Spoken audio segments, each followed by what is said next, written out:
Corona विषाणूचा प्रादुर्भाव रोखण्यासाठी अकोट तहसील प्रशासनाने प्रतिबंधात्मक उपाययोजना करण्याबाबत तातडीची आढावा बैठक घेतली। यामध्ये डॉक्टर निखिल धांडे यांनी कोरोना विषाणूची लक्षणे व घ्यावयाची काळजी याबाबत मार्गदर्शन केलं।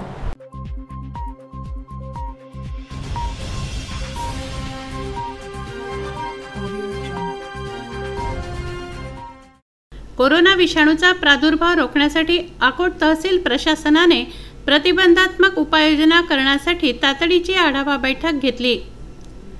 अकोट तहसीलचे प्रभारी तहसीलदार राजेश गुरव यांच्या अध्यक्षतेखाली झालेल्या बैठकीला पंचायत समिती अकोटचे गटविकास अधिकारी रायबोले, वैद्यकीय अधिकारी कैलास जपसरे, नायब तहसीलदार हरीश गुरव, अकोट शहरातील व तालुक्यातील केमिस्ट असोसिएशनचे पदाधिकारी, डॉक्टर्स, पत्रकार आणि सामाजिक संस्थांचे पदाधिकारी व नागरिक उपस्थित होते।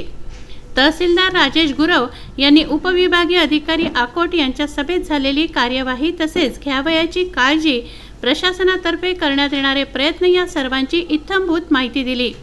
डॉक्टर श्याम नेमाडे यांनी हात धुण्याची शास्त्रीय पद्धत प्रात्यक्षिकासह सर्वांसमोर सांगितली। डॉक्टर निखिल धांडे यांनी कोरोना विषाणूची लक्षणे व करायच्या उपाययोजना याविषयी मार्गदर्शन केलं। डॉक्टर कैलास जगदाळे यांनी विविध प्रश्नांची उत्तरे दिली। सारंग कराळे, विदर्भ न्यूज, अकोट।